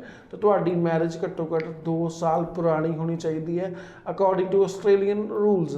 और न्यूजीलैंड जे करना चाहते हो उहदे विच भी तुसीं घट्टो घट्ट लैवल 8 विच जाओगे तां तुसीं अपने ਸਪਾਊਸ ਨੂੰ ਕਾਲ ਕਰ ਸਕਦੇ ਹੋ ਨਾਲ, ਤੇ ਉਹ ਵੀ ਗ੍ਰੈਜੂਏਟ ਹੋਣੇ ਚਾਹੀਦੇ ਆ। ਤੇ ਹੁਣ ਜੇ ਯੂਕੇ ਦੀ ਗੱਲ ਕਰਾਂ, ਜੇ ਤੁਸੀਂ ਮਾਸਟਰਸ ਕਰਨ ਜਾ ਰਹੇ ਹੋ ਤਾਂ ਹੀ ਤੁਸੀਂ ਸਪਾਊਸ ਨੂੰ ਆਪਣੇ ਨੂੰ ਬੁਲਾ ਸਕਦੇ ਹੋ ਨਾਲ ਆਪਣੇ। ਬਟ ਯੂਐਸ ਦੀ ਗੱਲ ਕਰਾਂ, ਜੇ ਤੁਸੀਂ ਅੰਡਰ ਗ੍ਰੈਜੂਏਟ ਵੀ ਜਾ ਰਹੇ ਹੋ ਤਾਂ ਵੀ ਤੁਸੀਂ ਆਪਣੇ ਸਪਾਊਸ ਨੂੰ ਕਾਲ ਕਰ ਸਕਦੇ ਹੋ। ਜੇ ਤੁਸੀਂ ਗ੍ਰੈਜੂਏਸ਼ਨ ਲਈ ਜਾ ਰਹੇ ਹੋ ਤਾਂ ਵੀ, ਮਾਸਟਰਸ ਲਈ ਜਾ ਰਹੇ ਹੋ ਤਾਂ ਵੀ। ਔਰ ਦੂਸਰਾ ਵੱਡਾ ਡਿਫਰੈਂਸ, USA ਦੇ ਵਿੱਚ ਕੋਈ ਮੈਟਰ ਨਹੀਂ ਕਰਦਾ ਕਿ ਸਪਾਊਸ ਦੀ ਐਜੂਕੇਸ਼ਨ ਕੀ ਹੈ, ਕਿ ਉਹ ਗ੍ਰੈਜੂਏਟ ਹੈ, ਕਿ ਉਹ ਅੰਡਰ ਗ੍ਰੈਜੂਏਟ ਵੀ ਨਹੀਂ ਹੈਗਾ, ਜਾਂ ਉਹ 10ਵੀਂ ਪਾਸ ਵੀ ਨਹੀਂ ਹੈਗਾ। ਇਹ ਵੀ ਮੈਟਰ ਨਹੀਂ ਕਰਦਾ USA ਦੇ ਲਈ। ਸੋ USA ਦੇ ਵਿੱਚ F2 ਕੈਟਾਗਰੀ ਦੇ ਅੰਦਰ ਡਿਪੈਂਡੈਂਟ ਟਰੈਵਲ ਕਰ ਸਕਦਾ। ਮੇਰਾ ਮੰਨਣਾ ਇਹੀ ਹੈ ਕਿ ਪਹਿਲਾਂ ਸਟੂਡੈਂਟ ਵੀਜ਼ਾ ਲਿਆ ਜਾਵੇ, ਉਸ ਤੋਂ ਬਾਅਦ F2 ਕੈਟਾਗਰੀ ਦੇ ਵਿੱਚ ਡਿਪੈਂਡੈਂਟ ਦੀ ਫਾਈਲ ਲਾਈ ਜਾਵੇ ਜੇ ਸਕਸੈਸ ਰੇਟ ਚੰਗਾ ਲੈਣਾ ਵਾ। ਔਰ ਦੂਜਾ, ਜਦੋਂ ਸਟੂਡੈਂਟ ਦੀ ਇੰਟਰਵਿਊ ਹੁੰਦੀ ਹੈ ਉਹ ਇੰਗਲਿਸ਼ ਵਿੱਚ ਹੁੰਦੀ ਹੈ, ਔਰ ਡਿਪੈਂਡੈਂਟ ਦੀ ਜਿਹੜੀ ਇੰਟਰਵਿਊ ਹੈ ਉਹ ਪੰਜਾਬੀ ਦੇ ਵਿੱਚ ਵੀ ਲੈ ਸਕਦਾ ਵਾ, ਉਹਦੇ ਵਿੱਚ ਵੀ ਕੋਈ ਦਿੱਕਤ ਵਾਲੀ ਗੱਲ ਨਹੀਂ ਹੈ। ਸਭ ਤੋਂ ਇੰਪੋਰਟੈਂਟ ਪੁਆਇੰਟ, ਮੈਰਿਜ ਨਵੀਂ ਪੁਰਾਣੀ ਦਾ ਵੀ ਕੋਈ ਚੱਕਰ ਨਹੀਂ ਹੈ। ਜੇ ਤੁਸੀਂ ਨਿਊਲੀ ਮੈਰਿਡ ਹੋ ਤਾਂ ਵੀ ਤੁਸੀਂ ਆਪਣਾ ਪਲਾਨ ਕਰ ਸਕਦੇ ਹੋ ਕਿ ਤੁਸੀਂ US ਜਾ ਪਾਓ। ਨਹੀਂ ਤਾਂ ਦੇਖਿਆ ਜਾਂਦਾ ਕਿਸੇ ਹੋਰ ਕੰਟਰੀਆਂ ਦੇ ਵਿੱਚ 1 ਸਾਲ ਤੋਂ ਲੈ ਕੇ 2 ਸਾਲ ਤੱਕ ਪੁਰਾਣੀ ਮੈਰਿਜ ਮੰਗੀ ਜਾਂਦੀ ਹੈ। ਸੋ ਤੁਸੀਂ US ਲਈ ਅਗਰ ਨਿਊਲੀ ਮੈਰਿਡ ਹੋ ਤਾਂ ਵੀ ਤੁਸੀਂ ਪਲਾਨ ਕਰ ਸਕਦੇ ਹੋ। ਬਿਲਕੁਲ ਜੀ, ਜਿਹੜੀ ਇਹ ਜਾਣਕਾਰੀ ਸੀਗੀ ਇਸ ਸਪਾਊਸ ਨੂੰ ਲੈ ਕੇ ਤੁਹਾਨੂੰ ਗੁਰਪ੍ਰੀਤ ਜੀ ਨੇ ਦਿੱਤੀ ਹੈ, ਤੇ ਤੁਸੀਂ ਜੇ ਅਗਰ ਸ਼ੋਅ ਦੇਖ ਰਹੇ ਹੋ ਤਾਂ ਤੁਹਾਨੂੰ ਇਨਫੋਰਮੇਸ਼ਨ ਜਿਹੜੀ ਹੈ ਬਿਲਕੁਲ ਸਹੀ ਲੱਗੀ ਹੋਣੀ ਹੈ ਕਿ ਸਪਾਊਸ ਦੀ ਕੈਟਾਗਰੀ ਜਦੋਂ ਆਪਾਂ ਵੀਜ਼ਾ ਅਪਲਾਈ ਕਰਦੇ ਹਾਂ ਤਾਂ ਕੀ ਫਾਰਮੈਲਿਟੀ ਔਰ ਕਿੰਨੀ ਦੇਰ ਜਿਹੜੀ ਮੈਰਿਜ ਪੁਰਾਣੀ ਹੋਣੀ ਚਾਹੀਦੀ ਹੈ, ਕਦੋਂ ਤੁਸੀਂ ਬੁਲਾ ਸਕਦੇ ਹੋ। ਨਾਲ ਹੀ ਗੁਰਪ੍ਰੀਤ ਜੀ ਮੈਂ ਪੁੱਛਣਾ ਚਾਹਾਂਗਾ ਕਿ ਜਿਵੇਂ ਕੈਨੇਡਾ ਦੀ ਗੱਲ ਕਰੀਏ ਆਪਾਂ, ਤਾਂ ਕੈਨੇਡਾ ਦੇ ਵਿੱਚ ਜਿਹੜਾ ਉਹ ਜਿਹੜਾ ਕੋਈ ਵੀ ਬੱਚਾ ਸਟੂਡੈਂਟ ਜਾਂਦਾ ਹੈ ਉਹਨੂੰ ਤੇ ਕੁਝ ਘੰਟੇ ਜਿਹੜਾ ਉਹ ਕੰਮ ਅਲਾਉਡ ਹੈ, ਲੇਕਿਨ USA ਦੇ ਵਿੱਚ ਕਿਉਂਕਿ ਜਾਣਕਾਰੀਆਂ ਬੇਸਿਕਲੀ ਸਾਹਮਣੇ ਆਉਂਦੀਆਂ ਨਹੀਂ, ਇਹ ਮਤਲਬ ਪਰਦੇ ਦੇ ਪਿੱਛੇ ਦਾ ਸੱਚ ਹੈ, ਕੋਈ ਦੱਸਣਾ ਨਹੀਂ ਚਾਹੁੰਦਾ, ਕੋਈ ਦੱਸਦਾ ਵੀ ਨਹੀਂ ਹੈ ਕਿ ਉੱਥੇ ਕਿੰਨੀ ਕੁ ਦੇਰ ਕੰਮ ਕਰਨਾ ਅਲਾਉਡ ਹੈ। USA ਦੇ ਵਿੱਚ ਜਦੋਂ ਸਟੂਡੈਂਟ ਕੋਈ ਜਾਂਦਾ ਹੈ ਤਾਂ ਉਹਨੂੰ ਕਿੰਨੀ ਦੇਰ ਜਿਹੜਾ ਕੰਮ ਕਰ ਸਕਦਾ, ਉੱਥੇ ਕੀ ਸਟੇਟਸ ਹੈ ਵਰਕ ਜਿਹੜਾ ਉਹਨੇ ਕਰਨਾ ਹੁੰਦਾ ਸਟੂਡੈਂਟ ਨੇ? ਸਿਮਿਲਰ ਹੈ ਜੀ, ਉੱਥੇ ਵੀ ਬੱਚਾ 20 ਘੰਟੇ ਪਾਰਟ ਟਾਈਮ ਕੰਮ ਔਰ ਫੁੱਲ ਟਾਈਮ 40 ਘੰਟੇ ਕਰ ਸਕਦਾ ਹੈ। ਪੜ੍ਹਾਈ ਦੇ ਨਾਲ ਨਾਲ ਜੇ ਉਹਦਾ ਕੋਰਸ ਅੰਡਰ CPT ਹੈਗਾ ਤੇ ਉਹ 20 ਘੰਟੇ ਕੰਮ ਕਰ ਸਕਦਾ ਹੈ। ਅਗਰ OPT ਬਾਅਦ 'ਚ ਮਿਲਦੀ ਜਦੋਂ ਬੱਚੇ ਨੂੰ ਐਲੀਜੀਬਲ ਹੈ ਤਾਂ ਉਹ 40 ਘੰਟੇ ਕੰਮ ਕਰ ਸਕਦਾ ਹੈ। ਸਿਮਿਲਰ ਹੈ ਜੀ, ਸਿਰਫ ਨਾਮ ਦਾ ਫਰਕ ਹੈ, ਟੈਕਨੀਕਲ ਟਰਮਸ ਦਾ ਫਰਕ ਹੈ, ਬੋਲਣ ਦੇ ਵਿੱਚ ਫਰਕ ਹੈ। ਜਿਵੇਂ ਅਸੀਂ ਉੱਥੇ ਕਹਿ ਦਿੰਦੇ ਕਿ part time jobs, part time work allowed ਹੈਗਾ, ਇੱਥੇ ਇਹਨੂੰ CPT ਕਹਿੰਦੇ ਆ। ਔਰ ਜਿਹੜਾ ਫੁੱਲ ਟਾਈਮ ਵਰਕ ਅਲਾਉਡ ਅਸੀਂ ਕੈਨੇਡਾ 'ਚ ਕਹਿੰਦੇ ਆ, ਉੱਥੇ ਉਹਨੂੰ OPT ਕਹਿੰਦੇ ਆ। ਜਿਵੇਂ ਤੁਸੀਂ ਕਹਿੰਦੇ ਹੋ ਕਿ 3 ਸਾਲ ਦਾ ਸਾਨੂੰ ਪੋਸਟ ਗ੍ਰੈਜੂਏਟ ਵਰਕ ਪਰਮਿਟ ਮਿਲ ਗਿਆ ਵਾ, ਸੋ ਉੱਦਾਂ ਹੀ ਉੱਥੇ H1B ਵੀਜ਼ਾ ਹੈਗਾ। ਸੋ ਮਤਲਬ ਥੋੜ੍ਹੇ ਜਿਹੇ ਟਰਮਸ ਦਾ ਫਰਕ ਹੈ, ਗੱਲਬਾਤ ਕਰਨ ਦਾ ਫਰਕ ਹੈ, ਚੀਜ਼ਾਂ ਉਹੀ ਨੇ। ਸੋ ਸਿਰਫ ਗੱਲਬਾਤ ਦਾ ਹੀ ਫਰਕ ਹੈਗਾ ਜੀ। ਬਿਲਕੁਲ, ਤੁਸੀਂ ਜਿਹੜਾ ਸੁਣਿਆ ਕਿ ਕੋਈ ਜ਼ਿਆਦਾ ਫਰਕ ਨਹੀਂ ਹੈਗਾ, ਲੇਕਿਨ ਹਾਂ ਗੱਲ ਕਰੀਏ ਕਿ USA ਅਪਲਾਈ ਕਰਨ ਦੀ ਗੱਲ ਕਰ ਰਹੇ ਸੀ ਆਪਾਂ ਆਈਲੈਟਸ ਵਿਦਆਊਟ ਆਈਲੈਟਸ ਦੀ, ਤਾਂ ਤੁਸੀਂ ਕਿਤੇ ਵੀ ਗੁੰਮਰਾਹ ਨਾ ਹੋਇਆ ਕਰੋ, ਕਿਉਂਕਿ ਵਿਦਆਊਟ ਆਈਲੈਟਸ ਦਾ ਮਤਲਬ ਇਹ ਨਹੀਂ ਹੁੰਦਾ ਕਿ ਤੁਹਾਨੂੰ ਕੁਝ ਵੀ ਨਾ ਆਉਂਦਾ ਹੋਵੇ ਜਾਂ ਫਿਰ ਤੁਹਾਡੇ ਜਿਹੜੇ ਨੰਬਰ ਹੈ ਉਹ 50% ਤੋਂ ਵੀ ਘੱਟ ਹੋਣ, ਫਿਰ ਤੁਸੀਂ ਅਪਲਾਈ ਕਰ ਦਿਓ, ਬਾਅਦ 'ਚ ਤੁਸੀਂ ਦੇਖਦੇ ਹੋ ਕਿ ਤੁਹਾਡੇ ਜਿਹੜਾ ਪ੍ਰੋਫਾਈਲ ਹੈ ਉਹ ਵੀ ਖਰਾਬ ਹੁੰਦਾ ਹੈ। ਔਰ ਤੁਸੀਂ ਸੋਚਦੇ ਹੋ ਕਿ ਵਿਦਆਊਟ ਆਈਲੈਟਸ ਹੈ, ਆਈਲੈਟਸ ਕਰਨ ਦੀ ਤਾਂ ਲੋੜ ਹੀ ਹੈ ਨਹੀਂ, ਲੇਕਿਨ ਇਹਦਾ ਮਤਲਬ ਇਹ ਨਹੀਂ ਕਿ ਤੁਹਾਨੂੰ ਇੰਗਲਿਸ਼ ਬਿਲਕੁਲ ਨਹੀਂ ਆਉਂਦੀ ਹੋਵੇ, ਕਿਉਂਕਿ ਜਿਹੜਾ ਇੰਟਰਵਿਊ ਹੈ USA ਦਾ ਉਹ ਆਉਣਾ ਹੀ ਆਉਣਾ, ਤੁਹਾਨੂੰ ਇੰਟਰਵਿਊ ਕਲੀਅਰ ਕਰਕੇ ਹੀ USA ਵੀਜ਼ਾ ਦੇਗਾ। ਔਰ ਜਦੋਂ USA ਦਾ ਇੰਟਰਵਿਊ ਹੁੰਦਾ ਹੈ ਉਹਦੀ ਪ੍ਰੈਪਰੇਸ਼ਨ ਜਿਹੜੀ ਹੈ ਉਹ ਤੁਹਾਨੂੰ ਲੈਂਡਮਾਰਕ ਇਮੀਗ੍ਰੇਸ਼ਨ ਕਰਵਾਉਂਦਾ ਹੈ, ਲੇਕਿਨ ਇਹਦਾ ਮਤਲਬ ਫਿਰ ਮੈਂ ਇਹ ਕਹਿ ਰਿਹਾ ਕਿ ਇਹ ਨਹੀਂ ਕਿ ਤੁਹਾਨੂੰ ਬਿਲਕੁਲ ਹੀ ਨਾ ਆਉਂਦਾ ਹੋਵੇ, ਕਮ ਸੇ ਕਮ ਤੁਹਾਡਾ ਪ੍ਰੋਫਾਈਲ ਜਿਹੜਾ ਜੇ ਅਪਲਾਈ ਕਰਨ ਦੇ ਲਈ ਐਲੀਜੀਬਲ ਹੋਵੇ, ਉਸ ਕੋਰਸ ਜਿਹੜਾ ਤੁਸੀਂ ਕਰਨ ਜਾਣਾ ਉਹਦੇ ਲਈ ਤੁਸੀਂ ਐਲੀਜੀਬਲ ਹੋ। ਗਰੁੱਪ ਵਿੱਚ ਜਾਂਦੇ ਹੋ ਉਹਨਾਂ ਬੱਚਿਆਂ ਲਈ ਕੀ ਕਹਿਣਾ ਚਾਹੋਗੇ ਜਿਹੜੇ ਹਾਲੇ ਸੋਚ ਰਹੇ ਸੀਗੇ ਕਿ ਵਾਕਈ ਅਪਲਾਈ ਕਰੀਏ USA ਦੇ ਲਈ ਜਾਂ ਨਹੀਂ ਕਰੀਏ, ਕਿਉਂਕਿ ਇਹ ਸ਼ੋਅ ਜਿਹੜਾ ਜੇ ਅਸੀਂ USA ਨੂੰ ਲੈ ਕੇ ਹੀ ਕੀਤਾ ਹੈ, ਔਰ ਮੈਨੂੰ ਲੱਗਦਾ ਕਿ ਸਾਰੇ ਬੱਚਿਆਂ ਨੂੰ ਇਨਫੋਰਮੇਸ਼ਨ ਮਿਲੀ ਹੋਣੀ ਹੈ ਕਿ USA ਇੱਕ ਅੱਛੀ ਕੰਟਰੀ ਹੈ, ਅੱਛੀ ਤਾਂ ਬੇਸਿਕਲੀ ਹੈ ਹੀ ਹੈ, ਕਿਉਂਕਿ ਬੱਚੇ ਨੇ ਜਾਣਾ ਹੈ ਤਾਂ ਨੈਚੁਰਲੀ ਗੱਲ ਹੈ ਕਿ ਸਭ ਤੋਂ ਬੈਸਟ ਆਪਸ਼ਨ ਦੇ ਵਿੱਚ ਇਹੀ ਰਹਿੰਦੀਆਂ ਨੇ ਕੰਟਰੀਆਂ, ਕੈਨੇਡਾ USA ਵਗੈਰਾ ਹੀ, ਆਸਟ੍ਰੇਲੀਆ ਇਹੀ ਕੰਟਰੀਆਂ ਨੇ ਜਿੱਥੇ ਬੱਚਾ ਜਾ ਕੇ ਸੈਟਲਡ ਹੋ ਸਕਦਾ ਹੈ। ਲੇਕਿਨ ਕਿਤੇ ਨਾ ਕਿਤੇ ਸੋਚ ਰਹੇ ਹੁੰਦੇ ਕਿ ਪਹਿਲੀ ਪ੍ਰੈਫਰੈਂਸ ਕੈਨੇਡਾ ਸੀਗੀ ਤੇ ਹੁਣ USA ਜਿਹੜੀ ਆਪਾਂ ਇਨਫੋਰਮੇਸ਼ਨ ਸ਼ੇਅਰ ਕੀਤੀ ਹੈ ਉਹਦੇ ਰਿਗਾਰਡਿੰਗ ਬੱਚਾ ਅਪਲਾਈ ਕਰੇ ਜਾਂ ਨਾ ਕਰੇ। ਦੇਖੋ, ਮੈਂ ਇਹ ਨਹੀਂ ਕਹੂੰਗਾ ਕਿ TV ਦੇ ਉੱਤੇ ਇਹ ਕਹਿਣਾ ਕਿ ਤੁਸੀਂ ਅਪਲਾਈ ਕਰੋ, ਮੈਂ ਇਹੀ ਕਹੂੰਗਾ ਸਿਰਫ ਤੁਸੀਂ ਵਿਜ਼ਿਟ ਕਰੋ ਲੈਂਡਮਾਰਕਸ ਜੀ। ਜੇ ਤੁਸੀਂ ਚਾਹਵਾਨ ਹੋ USA ਜਾ ਕੇ ਪੜ੍ਹਨ ਦੇ, US ਜਾਣਾ ਚਾਹੁੰਦੇ ਹੋ, ਆਪਣਾ ਭਵਿੱਖ US ਬਣਾਉਣਾ ਚਾਹੁੰਦੇ ਹੋ, ਇੱਕ ਵਾਰੀ ਵਿਜ਼ਿਟ ਕਰੋਗੇ ਆਪਣੇ ਡਾਕੂਮੈਂਟਸ ਨਾਲ, ਆਪਣੇ ਅਕੈਡਮਿਕਸ ਨਾਲ, ਸਮਝੋ ਕੀ ਪ੍ਰੋਫਾਈਲ ਹੈ, ਕਿੱਦਾਂ ਜਾਇਆ ਜਾ ਸਕਦਾ, ਕੀ ਖਰਚਾ ਹੈ, ਤੁਹਾਡੇ ਪੋਕਟ ਦੇ ਅੰਦਰ ਆਉਂਦਾ ਤਾਂ ਜ਼ਰੂਰ ਤੁਸੀਂ ਅਪਲਾਈ ਕਰੋ, ਬਿਲਕੁਲ ਵੀ ਘਬਰਾਉਣ ਦੀ ਲੋੜ ਨਹੀਂ ਹੈਗੀ।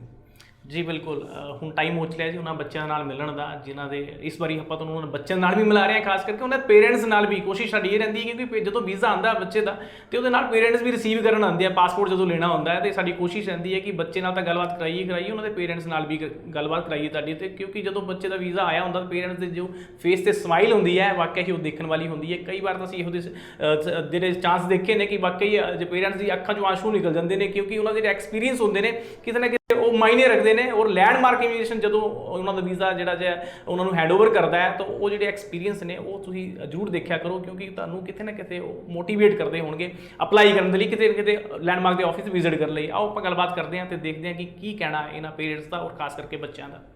ਸਵਾਗਤ ਹੈ ਤੁਹਾਡਾ ਲੈਂਡਮਾਰਕ ਇਮੀਗ੍ਰੇਸ਼ਨ 'ਚ। ਮੈਂ ਅਮਨਦੀਪ ਕੌਰ ਰਮਨਜੋਤ ਕੌਰ ਦੇ ਨਾਲ ਬਰਨਾਲਾ ਤੋਂ ਨੇ। ਵੀਜ਼ਾ ਲੈਣ ਲਈ ਆਫਿਸ ਪਹੁੰਚ ਚੁੱਕੇ ਨੇ। Congratulation Ramanjot. Thank you.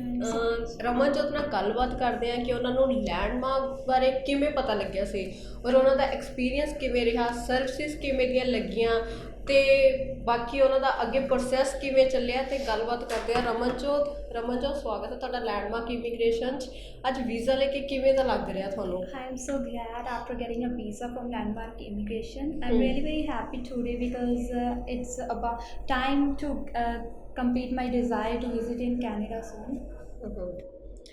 Ramanjot, what is your qualification in India and IELTS band score? I took an exam of IELTS after senior secondary education. I got a 6.5 bands in IELTS, and I also had a good percentage in my high school and senior secondary education. Okay. ਜਿਹੜਾ ਤੁਹਾਡਾ process ਸੀਗਾ landmark 'ਚ, ਠੀਕ ਹੈ, ਉਹ ਤੁਸੀਂ ਕਿਹੜੀ branch 'ਚ ਸ਼ੁਰੂ ਕੀਤਾ ਤੇ ਤੁਹਾਨੂੰ ਕਿੱਦਾਂ ਦੀ ਮਤਲਬ ਕਿਵੇਂ ਗਾਈਡ ਕੀਤਾ ਉਹਨਾਂ ਨੇ? ਤੁਹਾਡੇ ਸਾਡੀਆਂ ਸਰਵਿਸਿਜ਼ ਕਿਵੇਂ ਲੱਗੀਆਂ ਤੁਹਾਨੂੰ? Actually, I got to know about Landmark Immigration from one of my uncle. He suggested me to visit here, and when I visited here, I talked to Asta ma'am first time, and I got a really very good experience. They taught me everything very clearly, and she was very helpful by nature. So I decided to apply from Landmark Immigration for Canada visa. The service of Landmark Immigrations are very good, and they always helped me in my critical situations when I had difficulties in many cases. So I think if you want to go Canada, you must apply from Landmark Immigration because the service and facilities, the teachers of Landmark Immigration, all is very good. And I think I got my Canada visa in first attempt, and in very short time after getting a PPR, I got my passport with stamp within 10 days. ਜਿਵੇਂ ਰਮਨਜੋਤ ਨੇ ਦੱਸਿਆ ਕਿ ਉਹਨਾਂ ਦਾ first time 'ਚ ਹੀ visa ਆ ਗਿਆ, ਤੇ ਤੁਸੀਂ ਵੀ ਅਗਰ ਚਾਹੁੰਦੇ ਹੋ ਕਿ ਤੁਹਾਡਾ ਵੀ ਇੱਕ ਵਾਰ ਅਪਲਾਈ ਕਰਨ ਦੇ ਨਾਲ ਹੀ ਬਿਨਾਂ ਕਿਸੇ ਰਿਫਿਊਜ਼ਲ ਤੋਂ, ਬਿਨਾਂ ਕਿਸੇ ਮੁਸ਼ਕਿਲਾਂ ਤੋਂ ਤੁਹਾਡਾ ਵੀਜ਼ਾ ਆ ਜਾਵੇ, ਤਾਂ ਪਲੀਜ਼ ਸਾਡੇ ਲੈਂਡਮਾਰਕ ਇਮੀਗ੍ਰੇਸ਼ਨ ਦੀ ਬ੍ਰਾਂਚ ਵਿਜ਼ਿਟ ਕਰੋ। Thank you so much. ਸਵਾਗਤ ਹੈ ਤੁਹਾਡਾ ਲੈਂਡਮਾਰਕ ਇਮੀਗ੍ਰੇਸ਼ਨ 'ਚ। ਮੈਂ ਅਮਨਦੀਪ ਕੌਰ ਤੇ ਅੱਜ ਨਵੇਂ ਵੀਜ਼ਾ ਸਟੂਡੈਂਟ ਦੇ ਨਾਲ Jashanpreet Singh. Jashanpreet, congratulation. Thank you. Jashanpreet, visa ਆ ਗਿਆ ਤੁਹਾਡਾ, ਕਿਵੇਂ ਲੱਗ ਰਿਹਾ ਹੈ ਤੇ ਲੈਂਡਮਾਰਕ ਦਾ ਐਕਸਪੀਰੀਅੰਸ ਕਿਵੇਂ ਰਿਹਾ, ਸਰਵਿਸਿਜ਼ ਕਿਵੇਂ ਦੀਆਂ ਲੱਗੀਆਂ? ਨਹੀਂ, ਬਹੁਤ ਵਧੀਆ ਲੱਗ ਰਹੀ ਸੀ ਤੇ ਸਰਵਿਸ ਬਹੁਤ ਵਧੀਆ। ਕੰਸਲਟੈਂਟ ਮੇਰੇ ਸੁਖਵੀਰ ਮੈਮ ਨੇ, ਉਹਨਾਂ ਨੇ ਬਹੁਤ ਵਧੀਆ ਕੰਸਲਟ ਕੀਤਾ ਮੈਨੂੰ, ਤੇ ਵੀਜ਼ਾ ਮੇਰਾ ਵੀ ਬਹੁਤ ਛੇਤੀ ਆ ਗਿਆ। ਓਕੇ, ਕਿਹੜੀ ਬ੍ਰਾਂਚ ਵਿਜ਼ਿਟ ਕੀਤਾ ਸੀ ਸਭ ਤੋਂ ਪਹਿਲਾਂ? ਮੈਂ ਸਭ ਤੋਂ ਪਹਿਲਾਂ ਚੰਡੀਗੜ੍ਹ ਬ੍ਰਾਂਚ ਚੰਡੀਗੜ੍ਹ ਬ੍ਰਾਂਚ ਤੁਸੀਂ ਸਭ ਤੋਂ ਪਹਿਲਾਂ। ਲੈਂਡਮਾਰਕ ਦਾ ਪਤਾ ਕਿਵੇਂ ਲੱਗਿਆ ਤੁਹਾਨੂੰ? ਜਿਵੇਂ ਕਿ ਮੇਰੇ ਪਹਿਲਾਂ ਵੀ ਰਿਲੇਟਿਵਸ ਨੇ ਲਗਾਈ 3-4 ਨੇ, ਉਹਨਾਂ ਨੇ ਵਧੀਆ ਐਕਸਪੀਰੀਅੰਸ ਰਿਹਾ, ਉਹਨਾਂ ਨੇ ਮੈਨੂੰ ਕੰਸਲਟ ਕੀਤਾ। ਓਕੇ, ਤੇ ਤੁਹਾਡੀ ਇੰਡੀਆ ਦੀ ਸਟੱਡੀ ਕੀ ਸੀਗੀ? ਇੰਡੀਆ 'ਚ ਮੇਰੀ +2 ਕੀਤੀ ਹੋਈ last year 2020 with humanity stream. Okay, ਤੇ 2020 ਤੋਂ ਬਾਅਦ ਤੁਸੀਂ ਲੈਂਡਮਾਰਕ ਦੇ ਸਾਡੇ ਚੰਡੀਗੜ੍ਹ ਬ੍ਰਾਂਚ ਵਿਜ਼ਿਟ ਕੀਤਾ, ਔਰ ਉਹ ਤੋਂ ਬਾਅਦ ਕੋਵਿਡ ਸੀ ਤੇ ਉਹਦੇ ਵਿੱਚ ਤੁਹਾਨੂੰ ਸਰਵਿਸਿਜ਼ ਮਿਲਦੀਆਂ ਰਹੀਆਂ? ਹਾਂਜੀ, ਕੋਵਿਡ ਦੇ ਵਿੱਚ ਮੈਨੂੰ ਵਧੀਆ ਕੰਸਲਟ ਕੀਤਾ ਜੀ, ਬਾਈ ਕਾਲਿੰਗ ਐਂਡ ਮੇਲਸ ਵੀ ਭੇਜਦੇ ਸੀਗੇ ਜੇ ਕੋਈ ਅਪਡੇਟ ਹੁੰਦਾ ਸੀ ਮੇਰੀ ਫਾਈਲ ਦੇ ਵਿੱਚ। ਪਹਿਲਾਂ ਕੋਈ ਰਿਫਿਊਜ਼ਲ ਤਾਂ ਨਹੀਂ ਸੀ? ਮੈਨੂੰ ਆਈ ਸੀ ਮੇਰੀ ਮੇਨ ਟੇਕ ਲਈ, ਲੋ ਬੈਂਡ ਸਕੋਰ ਲਈ। ਓਕੇ, ਆਈਲਟਸ ਬੈਂਡ ਸਕੋਰ ਕੀ ਸੀ? ਮੈਂ ਓਵਰਆਲ 6 ਸੀਗਾ ਜੀ ਪਹਿਲਾਂ, 1 ਤੋਂ 5.5 ਸੀ। ਓਕੇ, ਤੇ ਹੁਣ ਤੁਹਾਡਾ ਵੀਜ਼ਾ ਆ ਗਿਆ, ਤੇ ਰਿਫਿਊਜ਼ਲ ਤੋਂ ਬਾਅਦ ਟਰਸਟ ਕਿਵੇਂ ਬਣਿਆ ਕਿ ਮੇਰੀ ਲੈਂਡਮਾਰਕ ਤੋਂ ਫਾਈਲ ਲਗਵਾ ਕੇ ਵੀਜ਼ਾ ਆ ਜਾਏਗਾ? ਨਹੀਂ ਟਰਸਟ ਸੀ ਪਹਿਲਾਂ ਵੀ ਜਿਵੇਂ ਆਏ ਹੋਏ ਨੇਗੇ ਰਿਫਿਊਜ਼ਲ ਤੋਂ ਬਾਅਦ ਵੀ ਤਾਂ ਮੈਨੂੰ ਉਹਨਾਂ ਨੇ ਵੀ ਕੰਸਲਟ ਕੀਤਾ ਜੀ ਜਿਨ੍ਹਾਂ ਨੇ ਪਹਿਲਾਂ ਲਗਵਾਈ ਮੇਰੇ ਰਿਲੇਟਿਵਸ ਨੇ ਜਿਹਦਾ ਤਾਂ ਮੈਂ ਦੁਬਾਰਾ ਇੱਥੋਂ ਹੀ ਅਪਲਾਈ ਕੀਤਾ ਜੀ। ਹੁਣ ਮੇਰਾ ਵੀਜ਼ਾ ਮੇਰੇ ਹੱਥ 'ਚ ਜੀ। ਓਕੇ, ਤੇ ਹੁਣ ਕਿਹੜੇ ਕਾਲਜ ਔਰ ਕੋਰਸ ਤੁਸੀਂ ਜਾ ਰਹੇ ਹੋ? ਮੇਰਾ ਕਾਲਜ ਹੈ ਕੈਂਬਰਿਜ ਕਾਲਜ ਬਰੈਂਪਟਨ ਤੇ ਕੋਰਸ ਮੇਰੇ ਹਸਪੀਟੈਲਿਟੀ। ਨੀਚੇ ਨੰਬਰ ਫਲੈਸ਼ ਹੋ ਰਿਹਾ, ਉਸ ਤੇ ਕਾਲ ਕਰ ਸਕਦੇ ਹੋ ਤੇ ਆਪਣੇ ਡਾਊਟ ਕਲੀਅਰ ਕਰੋ ਤੇ ਬਾਹਰ ਜਾਣ ਦੇ ਸੁਪਨੇ ਨੂੰ ਪੂਰਾ ਕਰੋ। Thank you so much.